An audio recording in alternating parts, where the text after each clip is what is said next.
right, awesome. I think we're live now. Neil, how you doing? It looks like it. Pretty good. Awesome.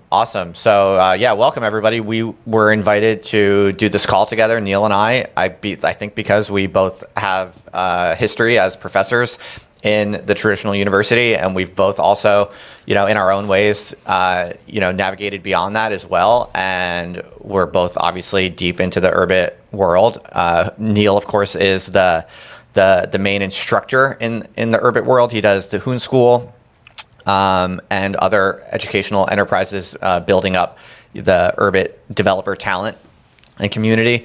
And I am, a writer, creator, whatever you want to call me. And I have a little independent media company, and I've become increasingly excited by Urbit. I think Urbit is kind of the future for creators, and it's, I think, the most exciting, technology out there right now. So I'm doing everything I can to move more and more of my operation as a creator onto Urbit every passing month. And so, yeah, we were invited by the Urbit Foundation to have a discussion around education, the current state of education, and specifically how education is going to intersect with Urbit in the coming months and years. So, yeah, we have a lot of things we could talk about. I think we want to talk a little bit about big picture topics, about the state of education and how intellectual life is increasingly exiting the institutions and finding new homes in increasingly kind of uncontrollable, ungovernable, and exciting online spaces.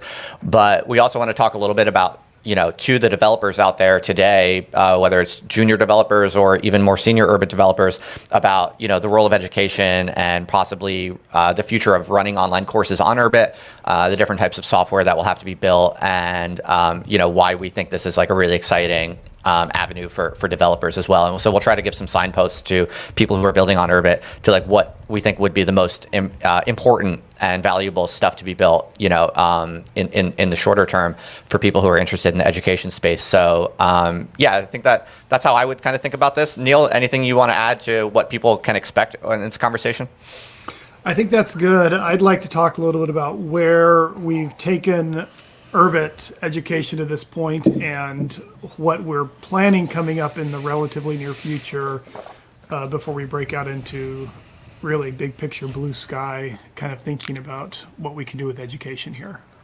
Okay, great then. Yeah, let's do that. So we'll talk about the heady, high level, big picture minute. But why don't you give an update on what you were just referring to? Yeah. So we have run various versions of Hoon School. Twan, Rapfire Diglite put on an early version in 2019, I believe. 2018, 2019 was the first time that happened. And things have evolved. There was the Hooniverse project that ran things in 2020, 2021. And then I was brought in when Urbit Foundation began to run things. What we've been aiming to do with Hoon School is build a platform, build a way of thinking about Urbit education that can onboard new developers relatively quickly. So we have the Hoon School App School pair, and we're aiming at getting people to the point where they can write a basic user space app after they come out of both of those schools. It's a little bit awkward of a structure just because you can't do anything useful programmatically on Urbit until you speak the language which Urbit speaks. And so there's this kind of this two-phase part where we have to introduce Hoon, and then we have to go into, okay, what is actually going on with a Gall agent? What does it look like to build a desk to distribute everything and put it together in that way? But I think we've been modestly successful in putting that together and have graduated more than 100 people through the current version of Hoon School, and exclusive of App School as well. And we're at the point where we can make a lot of that pretty regular now. I'm going to be gently revamping things after this time, and we're going to try and run Hoon School quarterly starting in 2023, and we're going to try and run App School, I think, twice a year, and automate more of those processes. That's cool. So 100 people finished this time around? Well, if you add the first run and this run, then we have something more than 100 people that have finished both times. Oh, okay. If you count it. I'm adding both Hoon School runs. Neil, tell us about how that is changing over time. Tell us about a sense of the numbers and developer interest over time. This is something a lot of people are very curious about. A lot of people see it rightfully as a kind of indicator of the growth of the network and the promise of the network. How is the Hoon School numbers changing over time? What are you seeing? So what we're seeing is a lot of initial interest in sign up. The first one that I ran, there hadn't been a Hoon School run for several months, and so there was a big backlog of interest that came into that. And there were a number of people who were already Hoon developers in some capacity or other, but decided they wanted to finish and actually get some kind of badge or recognition that this existed. So we had a pretty good pool. I think we ended up with about 70 finishers the first time we ran it, which was about 9 months ago is when I started that. And this time we had a comparable group starting, and we had a smaller group finishing. We ended up with a little more than 40 actually finishing, but we also ran it on a schedule that was more than twice as fast.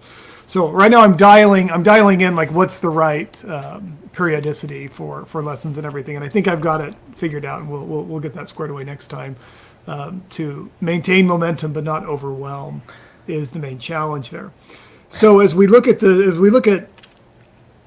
interest that's coming in, the other thing is that our developer docs have become far more fleshed out, which has given us the capability to onboard people without taking them through the formal Hoon School as well. They can just get on and do the Hoon School, what I've been jocosely calling the Hoon School dead docs, as opposed to Hoon School Live.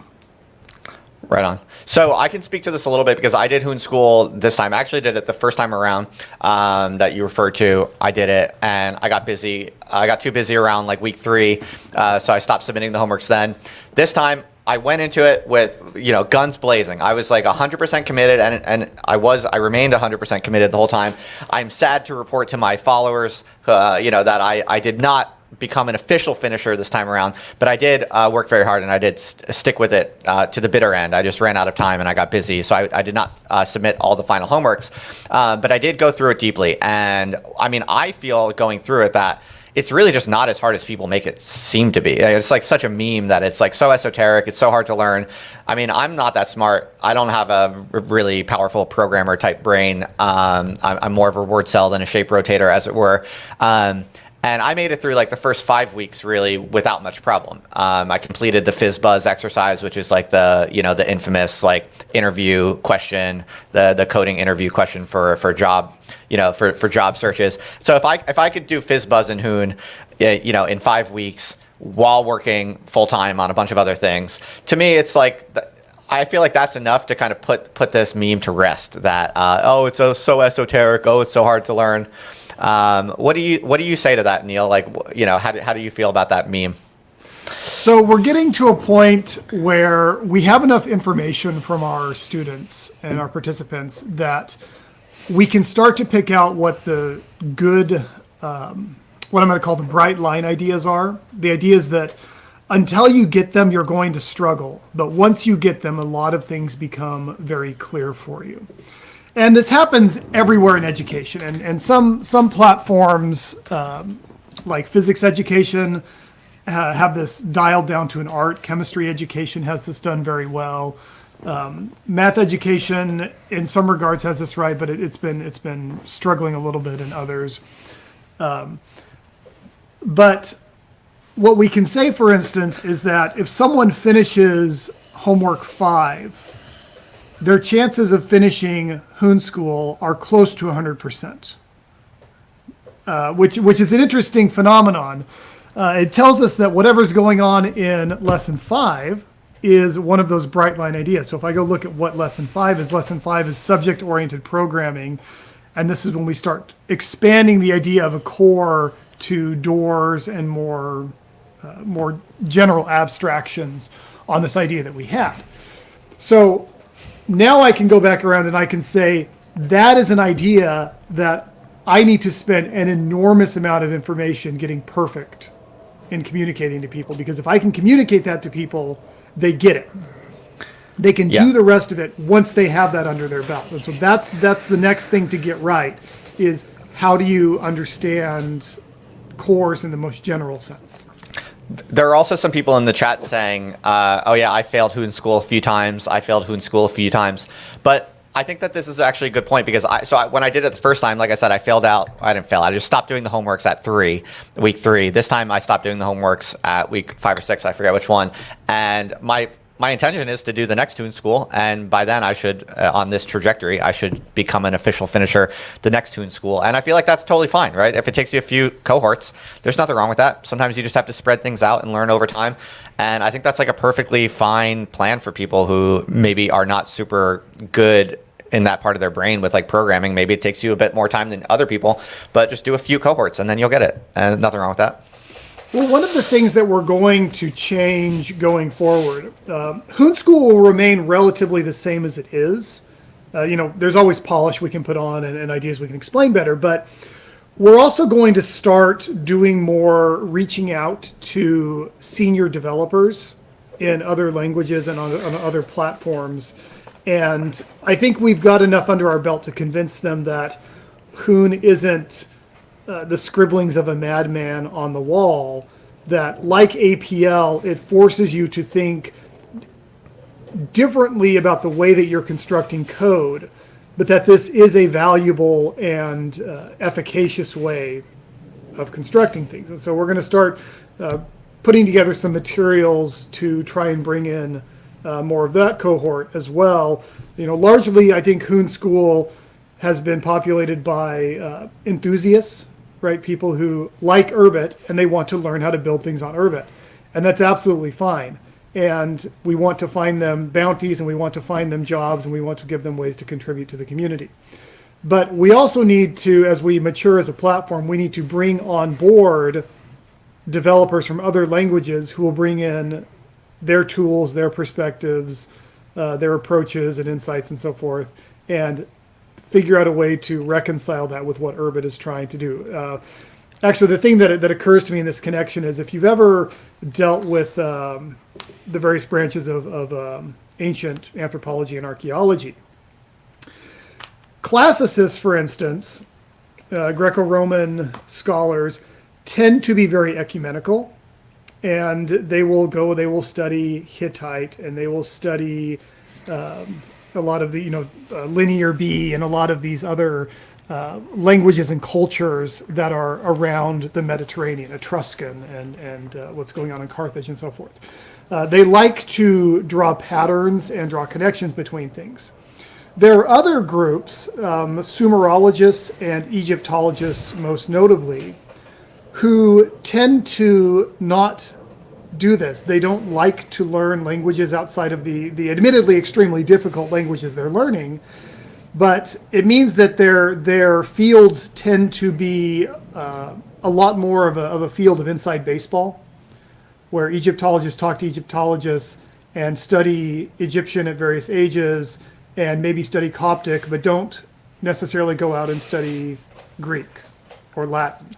And so you end up with some interesting blind spots when you read surveys across these fields. Anyway, this is all to say, I don't want Urbit to become, it's its own thing. It's a special thing. And we want to have, the Martian base.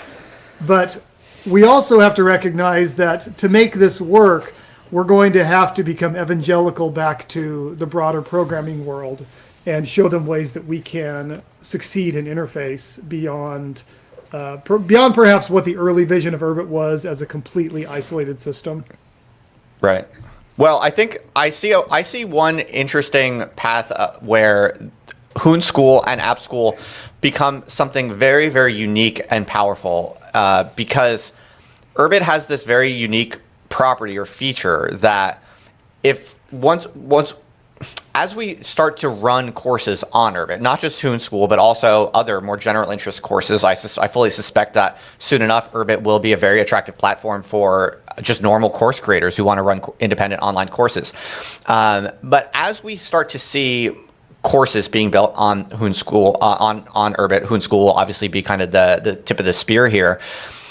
There's a very interesting thing that could happen, which is you got people coming on learning Hoon, and then once they learn Hoon, they could theoretically alter the substrate on which the course takes place. And this is a very interesting thing to think about, because suddenly there can be sort of reflexivity or positive feedback loops happening between the school itself and the curriculum and the experience of the school and the curriculum, right? So you can imagine a world where maybe one of the homeworks, maybe one of the more advanced homeworks, like week 9 homework, is to, maybe an app school or something, is to, like, you know, make a pull request on the courseware application on Hoon. Oh, I'm sorry, in Hoon on Urbit, right? And so if you get to the point where students learning Hoon are able to actually make meaningful improvements to the course experience itself, you can imagine the course experience becoming its own almost like autopoietic entity, this kind of self-improving organism, where the more people that come in and learn Hoon, the better the course becomes, which brings in more people and gets them even better results faster, right? And so this, to me, is a very interesting mental model, or something for people to reflect on, because it seems to me that only on Urbit as a platform are you going to get this possibility of extremely tight feedback loops between learning and actually improving the system of learning itself. Have you thought about this, Neil, or what do you think? Well, so I've thought about this in connection with the subsequent school that we're putting together. We're going to have a core school or a kernel school, because both Tlon and Urbit Foundation are looking at growing the pool of core devs, and so we need to teach them, right? Like, how do we make a new core developer? You know, we have some very good ones. We need more, right? The bus factor of the whole project is still too small, in my opinion. So the capstone for that is most likely going to be building a vein. You know, so it's not even at the level of are you altering the courseware, which could, you know, which was certainly a worthwhile one, and one we're thinking about. But in that context, it's, you know, alter your Urbit ship itself, right? Like build a new vein as your final product coming out of that. What is a vein exactly? So the vein then is one of the operational service arms of the OS. Cool. And so all of your networking between ships takes place over the AIMS vein. All of your HTTP requests take place over the air vein, and so forth. There's a good question here, actually, which I'm interested in also. When do we get the new typeface? I don't know when we get the new typeface. Oh, okay. My understanding is that there's a lot of fine tuning going on with the kerning and so forth as they've got it. So they have the main alphabet done, you know, the main ASCII characters done, and there's some other things that they're putting in there that are taking much longer to adequately finish. So maybe we could talk a little bit about, you know, for developers out there, this is Developer Week, obviously, you know, what is most interesting to you, Neil, or what is most exciting or important right now in the short term, you know, for people maybe just coming out of Hoon School? Like, what should people be working on next? What's most important? And, you know, maybe we could talk about that. Maybe we could talk about that in connection to courses. Like, I personally think, like, courseware on Urbit should probably be built, right? I mean, what's the state of that? I think, are you looking at that? Give us an update maybe on some of this stuff. All right. I'm extremely interested in having an Urbit native courseware platform. My big focus through the end of the year is getting Hoon School live, running on its own. I'm going to be making a ton of video content and everything to put that together, so I won't have to actually live stream every time we want to run Hoon School live, because I love teaching, I love live streaming, but it's also, you know, it's like the Bitcoin meme where it's occupying your entire brain and you can't think about anything else when you're teaching. That's what happens to me. So after that, first quarter 2023, it's my intention to start working on an Urbit native courseware platform, maybe bringing in 1 or 2 apprentices to help make that happen. I think there's a lot of very promising developments in online pedagogy theory that we can roll right into this. So, for instance, if you think about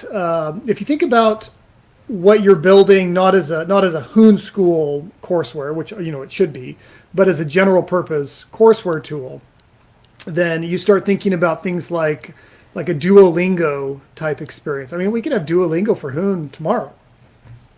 Right. I mean, that would be fairly straightforward for someone to write. You think about gamification, you think about competition leaderboards and things like that.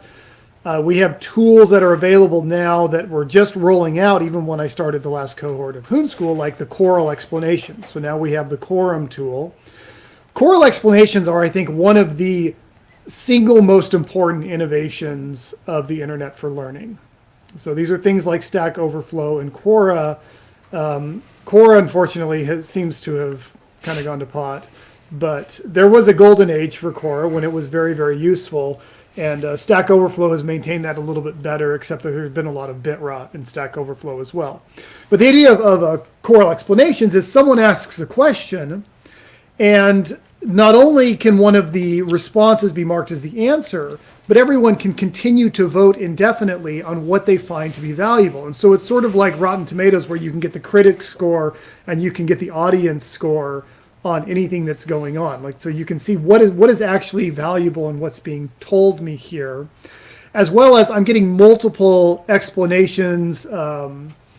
Humans reason very strongly analogically. Like, we love metaphors, and when we find a good metaphor, it opens all sorts of doors for us in thinking about how do we put something together. Mm-hmm. So choral explanations as a tool let us do this. I think that one of the things that the courseware platform will need to get right is discoverability. One of the hardest things about Urbit as a user experience right now is that grid is sort of outside of landscape, and so it's like you're sort of always like exiting the main forum that you're in to go pull up a different app. And so like what Holium's doing with Realm and so forth is promising in this regard. I think that, bigger than just like Urbit data courseware, I think that AI-driven interfaces are going to be extremely promising for getting people to learn. Like if it always knows where to prod you, where's the weakness in your current understanding of the problem, then it will be able to drive you to far more effective engagement with a particular question. Right. Well, go ahead. Oh, I was just going to add something but you can finish your thought if you want. Well, what I was going to add was that I think like this discussion about courseware on Urbit is interesting because, I think that a good courseware application running on Urbit could really be a game changer, because of all of the ways that independent individuals can make money online outside of institutions, courses are actually one of the best ways. The online course industry is actually very massive. For people who don't know, when I left academia like more than 3 years ago now, I built a little independent media company, which is partially my newsletter and podcast and all of that, but on the back end, in terms of actually building revenue, courses were one of the main things that I did, and I grew my company to 6 figures in revenue doing online philosophy courses. And these were not like this was not like self-help stuff. This was not practical at all. It was not promising you were going to get anything out of it. It was like, we're just going to go super deep on a philosopher for 6 weeks, and I brought in different lecturers. I rolled out like more than 6 courses in the course of 2 years or so. And it really works well. Online education is very real. It's definitely here to stay. You can create really, really meaningful, transformative intellectual experiences through the internet. And there's actually a dearth of that kind of transformative intellectual experience out there right now, because a lot of people are not finding that in universities. Some are, and some still can, and that's great. But a lot of people are not getting that from universities. So, but that's just one vertical. The online course industry is massive. This is like a multi-million-dollar space, and there are a lot of individuals doing very successful, meaningful, transformative courses and making a lot of money. Now, one of the things that's interesting about the status quo, though, of the online course industry is just how bad the tooling is. And in every case, in even like the most successful courses that are making, there are many courses now that are making millions of dollars every year in revenue. For the most part, you sign up for one of these courses, you pay sometimes as much as like $5,000, and they pretty much just stick you in some little Web 2 sandpit that there's a few different kinds. There's a few different examples of them, but it's really just like a super basic CRUD app that is some like arbitrary branded thing by some SaaS company that you outsource to provide this like community space where you put your videos and you put your chat forum or whatever. So it's actually relatively easy to replicate on Urbit. and there's a ton of value being driven through that relatively basic experience.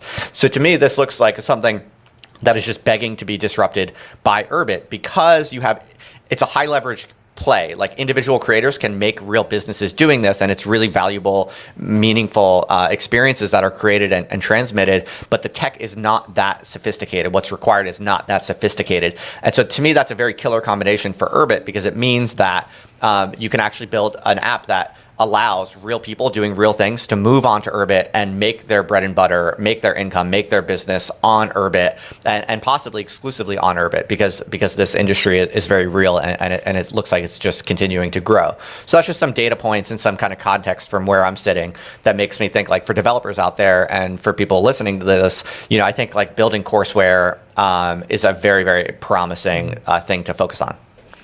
Well, and it's nice because it's something that we get it right, and it will enable, all of these kinds of producers to just go out and make things. If you make it reasonably easy to use, if you make it pleasant to actually work with, if you break free of the old learning management systems, where they're heavily reliant on. It's almost like a Google Forms like kind of data model where you have multiple choice questions that are couched a certain way, and essentially what you're recording at any point is their performance on certain assessments that were set up by the instructor. Now there's a problem there pedagogically, which is you as an instructor, one, you don't actually know whether or not the question you're asking is actually testing the thing that you think it's testing. Two, you don't know if the thing you think you're testing is actually leading to the learning outcome that you're aiming for as you do this. And so it's an incredibly hard problem to tune. One of the promising things that's been coming up over the past decade is there's a way of thinking about this called the Experience API that I want this built in at the ground floor in Urbit courseware. Because what this does is it records actual actions taken by students. And it uses these as the basis for, then you can go back and decide, well, did they perform at the level that I want? So, they would log, I read these pages in this book. I spent an hour flying a kite in the park, like whatever it is. And then you as an instructor, you can go back post hoc and you can say, okay, which learning activities actually led to the outcome that I'm looking for in doing this class. I'm no longer going to be bound by what I think I should be looking for. What I'm doing is I'm trying to invite students to record everything they're doing that may be related to this, and then I can sift back through and say what was actually effective at getting them to understand this concept. And I can start to meaningfully differentiate between equivalent parallel paths or paths that don't work. One of the ugly truths about education, of course, is that the older the technique is and the more boring it is, the more effective it is. Because the very fact that it's boring but still continues to be used is good evidence that it probably does something effective in the long run. People don't like rote memorization. So this is why Duolingo and so forth, the idea is you make rote memorization gamified, and then people forget that they're doing rote memorization because they're playing something else. So you want to build all of this kind of stuff into your courseware platform as you put it together. And then once this exists for something like Hoon School, because Hoon School is a lot of the use cases that you're going to need for it, then you can make this available in some capacity to the community and say, go write your, I have someone who's in, this is Nordis Mockweil's in contact with me about guitar course, for instance, and other people have talked about doing other courses on this. So if we dog food this over the next year, then as you said, we'll have a courseware platform that's competing in an area that, honestly, most of the competition really sucks. And it is, as you said, ripe for disruption. Yeah, I also think that like where there's real revenue to be made in the short term, that should be like a real motivator, and that has a way, I think, of making things more sustainable more quickly, right? And so like, if we could get courseware working, like decent courseware that has like anywhere even close to feature parity with some of the basic learning management systems out there right now, and like the clear web, it's like I for instance could immediately start doing like significant revenue on an Urbit exclusive experience, and that would be the first example of that. We don't have that yet. We don't have yet any example that I'm aware of where people are paying substantial sums to do something that lives exclusively on Urbit, where an Urbit creator is making substantial sums because they're offering the world something that lives exclusively on Urbit. I don't think we have that yet, and I think education could be a really promising first example of that for the reasons that we're talking about. And so it's like when you think about that and you see that, in my view, that should motivate people to do this, sooner and faster than otherwise, because revenue could be shared, or that can be, you can make a pitch to an investor and say like, hey, there's real revenue here. Let's do this now in the next 6 months rather than slowly over the next couple of years or whatever. So that's like part of what I'm trying to communicate to people. I think there's like a real opportunity here that people should not sleep on. So for you, looking at online course development and so forth, what seem to be the actual practical limits of what can be done in online courses versus when we need to think about transitioning to in-person of some kind? It's a good question. Well, it depends on the content. I actually think something like learning Hoon or learning a programming language, and this has been corroborated by people I've talked to, I actually think that an in-person complement to the online learning experience is a massive advantage and a massive kind of booster, if you will. I know in my case, like had I had someone in person or a group in person that I met with once a week alongside doing Hoon School virtually, I think that would have been a massive benefit and improvement to the effectiveness of the experience. And people have told me that also, like there's an El Salvador hacker house I'm sure you've heard of that a bunch of Urbit people are living in right now and working out of. People like Nilrun, Mardux, and Ted Blackman are out there. A bunch of Urbit hackers are living in El Salvador in this compound. And a buddy of mine who wants to learn Hoon just went there and spent like a week there. And he said it was a massive accelerator of his ability to make progress because he was hanging out with people who could, point things out and help him overcome obstacles. So that's one answer. I think like in-person element can be a massive complement to a virtual curriculum, especially when it's like technical and can be, when it's technical content, it's a sort of situation where people can hit ceilings or they can hit obstacles where like they might just not be able to move forward if they don't have someone who can clear that obstacle. And so in that kind of context where there's these gates you have to pass through and you can hit a gate where you can't pass through it, if you forgive the Urbit pun there. In that kind of context, I think having IRL support is both psychologically but also just effectively important and really valuable. I think for other forms of content, like if you're doing philosophy or stuff that's more in the humanities area, I actually think, obviously being in person is great for many psychological and productive reasons. But actually, I think it's in a way the IRL element is not quite as necessary. It's more like a very desirable, beneficial want to have rather than a need to have. Which I think it is sometimes in the technical context. And I know this from doing, a bunch of online independent philosophy courses. You can do everything that you need to do and have a very adequate, complete experience online. It's certainly not as fun. It's certainly not as stimulating or engaging. But you can pretty much do everything you need to do online. And in that context, I think the IRL element is a fun extra element. So I do meetups IRL every so often. Like I do one big annual meetup for people who like really just enjoy that connectivity and that kind of digital detox. I think it's very good and valuable. But I actually think you can build surprisingly comprehensive intellectual experiences purely virtually. One of the things that I'm interested in exploring once we have the courseware layer implemented is giving giving communities the tools to use education to better propagate their own values. So, of course, this is something that by maintaining hegemony over education, any state in the modern era, bolsters its own claims, right? And this is why education has always been a flashpoint for the control of each generation as time has gone on.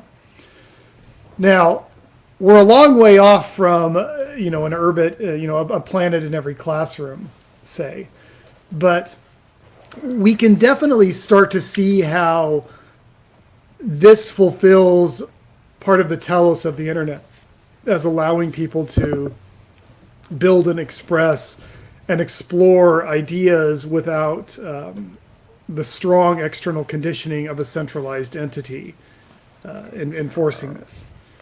So I'd like to see some very interesting courses come out once we get this put together. I totally agree, and this is a good pretext for, I think, a bigger and kind of more interesting riff on this. I can add to that, Neil, because I mean the way I'm thinking about all this stuff as someone who's built online courses and built a company around doing it, the only thing really that has prevented me from doing it on Urbit, because as you did with Hoon School, like you can already run a course on Urbit. Hoon School is run fully on Urbit, and all the basic moving parts are there already. The main thing that has prevented me from doing a more substantive, like non-technical course is just that it's been a little bit too high friction to get people onto Urbit. The experience for a random person who's not technical at all and not necessarily interested in Urbit, to get that person onto Urbit has been a little bit too high friction. But actually someone in the chat just asked this, like Tyler asks, in my vision, does each student need an Urbit ship? Do you see creators assisting their students to overcome that barrier by bundling a ship with the course? And I mean, my short answer to that is basically, yeah, that's exactly right. And so even though I've been super into Urbit, I haven't done a course on Urbit yet, mostly just because it was too hard and unreliable to get an average person onto Urbit. But even as recently as this week, I just launched in collaboration with the Terrell Corporation. I now have this planet picker where people on my website, on the imperceptible.country community landing page, anyone can get a hosted planet instantaneously for just $15 a month. Basically, if you pick the planet you want, and in like 20 seconds, you're on a hosted ship in your browser or on a desktop application that Terrell built called Scene. And that alone is actually kind of a low-key game changer in a way, because now what it means is I could do a course on Urbit, and even for someone who doesn't know what Urbit is, they don't even need to know what Urbit is. They don't have to like Urbit. They don't have to want to be on Urbit. If I'm doing something valuable and interesting to them that they want to pay for just to be a part of, I don't even need to say that it's on Urbit. I can just put it on Urbit, and I could say, hey, if you want to, once you sign up, hey, here's what you have to do to get access to it. Just use Urbit, and here's how to use Urbit. Only now can I actually do that, because I can reliably give them a kind of 20-second experience where they can get their ship and they can get onto the group that I would run the course on. And so already you're seeing in very recent past, things are opening up where you can start doing this now in a way you couldn't even a few weeks ago. So, but yeah, that's basically the idea. Is you would have every student have a ship, but now it's easy enough to give them a ship. So, I think for people out there who want to do courses, or maybe people out there listening who are interested in doing online education, I think it's already becoming feasible to. I could actually I could right now, if I wanted to, do one of my philosophy courses on Urbit. Because of this new ease of getting on. I can imagine a world where, having built sufficiently attractive and user-friendly courseware experience where, children are using moons to do everything, so that you still have a degree of control over what's being done. You can still link in and check on things, and then as you attain the age of majority, then you're given your planet, and you can roll over whatever state you want to retain at that point. Yeah. If I could riff a little bit more on what I was saying there with building courses on Urbit and how I think people should really, even non-technical course creators, just anyone interested in doing online education should start looking at Urbit. There's another reason why I think very soon Urbit is going to be the best place to do courses, and it's because when you build a course community on Urbit, and when the courses are done, there's always this question of like what to do next, right? You've like built all of these relationships. You've taught a bunch of people some new skills. There's this question of what do you do with all of that value that's been kind of cultivated and accrued into the community? And most of the time, that value goes to waste. Like if you do a course on Teachable or something like that, there's nothing wrong with Teachable per se. It's just like you marshal all these people onto Teachable. And what is Teachable? Like, what do you do after you do a course? It's just like another dead-end Web 2.0 SaaS app that like is basically like a controlled sandbox that I have no control over, right? With Urbit, it's a totally different calculus for course creators, right? If you bring people onto Urbit to do a course, maybe they're paying $500, maybe they're paying $1,000, $2,000, $3,000, whatever, for a really meaningful, substantive experience that just so happens to be on Urbit. Urbit's not the selling point. It's just the substrate that you choose to do it on. Well, once those people are done with that transformative experience, you know what everyone knows what they have in common. They have this kind of intensely aligned experience, but now they also have robust, long-term, reliable, computational substrate on which they are all existing, on which they can then go on to do anything else together. And that as the course creator can marshal them into doing whatever else together. And that's like such a dramatic unlock of potential value that in fact, as the on-ramp experience to Urbit becomes smoother, as I just articulated, it's now almost as quick and easy as getting onto Teachable. In fact, now that I think about it, I'm actually realizing this now for the first time talking about it. Arguably, doing a course on Urbit would arguably be easier in terms of an onboarding experience, a faster, more seamless, chill experience than doing it through Teachable, because the courses I've done through Teachable, now that I think about it, people would always get confused on where things are. They would like make an account on Teachable, then they'd have this like separate login for Teachable, but they'd have a separate login for like the community interface or like the other things that I run. And so people have all this confusion around like, oh, Justin, do I access the course content on Teachable or do I access the course content on the larger community space? So it's like, already I'm starting to see, as I think about this and talk about it, like getting people to do a course on Urbit is arguably already a better experience. And then when you combine that with the fact that from there, you can do much bigger things with each other. I'm actually like Urbit pilling myself even more right now as I talk about this, and I might have to actually run a real course on Urbit to see how this would play out, because I think the long run payoff of doing so is actually way greater than people realize. Urbit education is hyperstition. Yeah. But anyway, I'm ranting now. I mean, Neil, what do you find like interesting or intriguing about any of this, or what do you think are the most important topics we should try to hit? Well, I think that what my understanding, at least at one point, of what Holium was trying to do with Realm was obscure the Urbit layer so that you're using Realm and you happen to be using Urbit, but you don't have to advertise that fact up front unless you're trying to bring in Urbit people. There's definitely a sense in which a platform wins when it becomes invisible to the people using the platform. People use Linux every single day, all day long, via the cloud, and have no idea that they've ever touched Linux. That's a win, right? That right. Makes it easier to do things.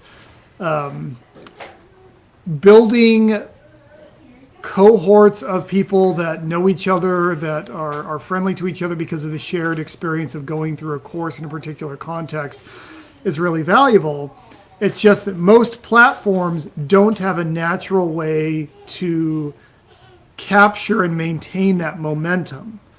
You're not really going to teach a class on Discord. There might be a Discord forum next to it or something like that, but you're not going to teach the class there. Whereas on Urbit, you actually do have a lot of completely organic places to pivot your attention to when you're done. And so you can imagine building a lot more community cohesion. Harkening back to your very early point about treating a course as an incubator, right? The idea that if you've built a good enough course, the people who are making it through successfully are actually more effective, more useful as a result of having gone through that course if you do it right.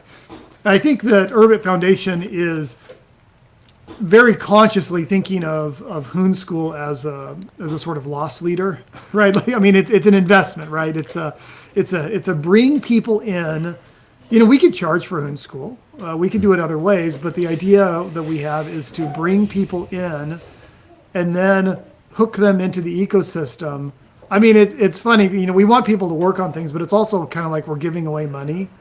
Like, come win stars, come do things, come get a job doing this thing that you enjoy doing, is the way that we're actually approaching all of this. And this is, so Hoon School is an incubator, App School is an incubator. This is why there's a hackathon right after we finish these every single time, because we want people to turn around and use that to go do good things. Right? I mean, I would love to see, there's a lot of Web3 hackathons out there that are pretty open-ended. You can build clients that work with a particular platform, for instance, and, so like there's an IPFS hackathon and you build something that talks to IPFS, they're happy, right? That's a contender project. Urbit as a development platform is strong enough that I think in many ways, a group of 3 or 4 people who came out of Hoon School or App School and wanted to just make what I've called the Urbit Ninja Strike Team, and just go into these hackathons and just clean up bounties on these hackathons because Urbit is an effective development platform. I think there's a lot of relatively free money that could be picked up by the first 1 or 2 groups to be really good at this.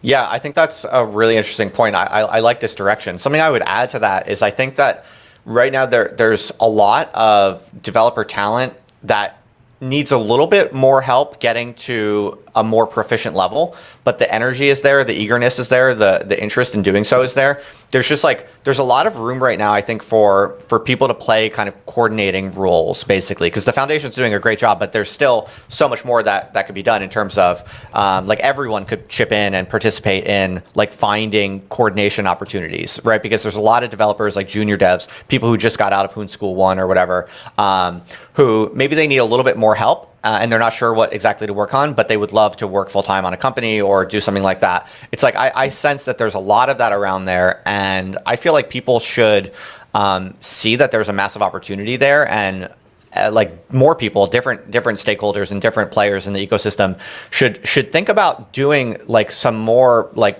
privately organized initiatives. So like, I, for instance, have been thinking about, I've been thinking about organizing maybe my own like private hackathon or something like that, where I basically just like from people I've met on the network, relationships I've built personally in Hoon School, like people I've seen in Hoon School, I'm chatted with or whatever, who are currently like, they're decent at Hoon, but they want to get better. And they're currently like underemployed, let's say, in terms of like building value on the network. Like I've been thinking, could I get a few people, like maybe 5 to 10 people who want to buckle down hardcore for like a week, let's say. And maybe I just tell everyone, all right, we're going to meet, I'm going to rent an Airbnb somewhere. I'm going to bring out 5 to 10 of you, meet here for a week. I'll bring like 3 or 4 like senior Urbit devs. I'll pay them to come out for a week or something like that.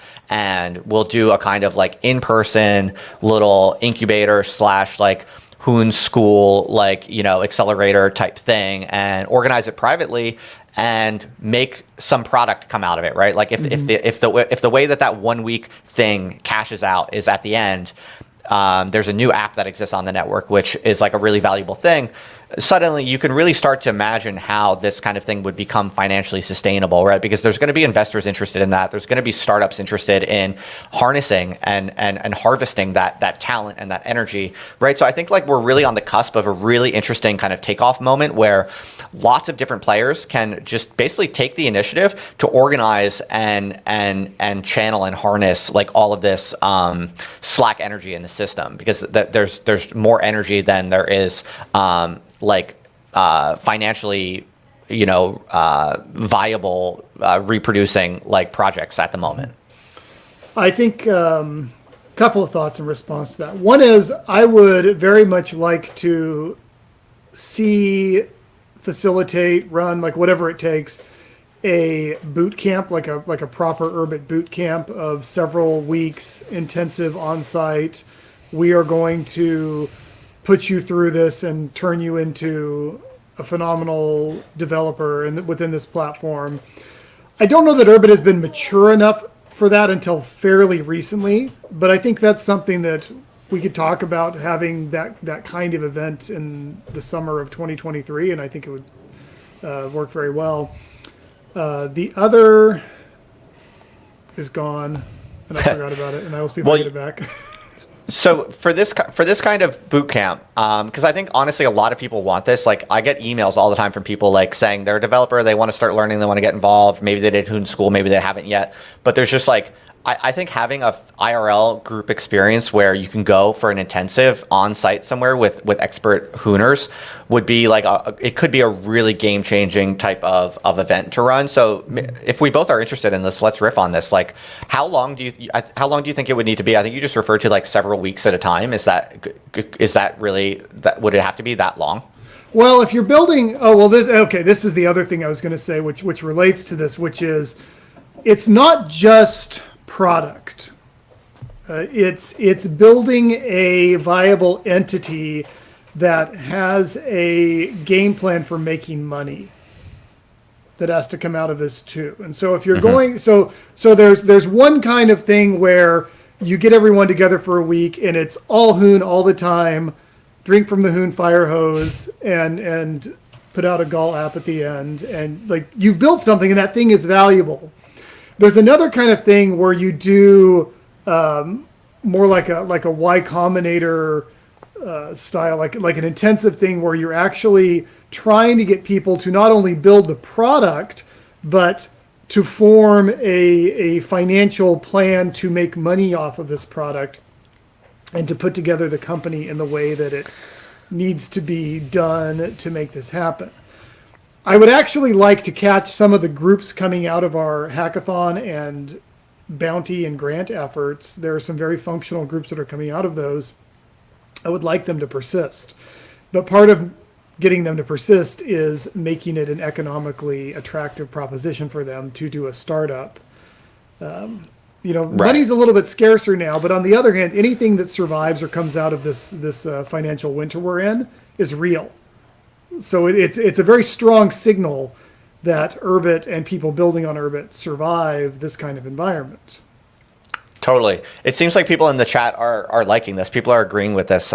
Cordis says that, do that one you just mentioned, Neil, because the part that's hard is the money making. And you're right. I think you're right. You're onto something here. It's like, Neil, you've gotten pretty good at teaching people Hoon. You can pretty reliably take someone with no knowledge of Hoon and turn them into a decent Hooner in a handful of weeks.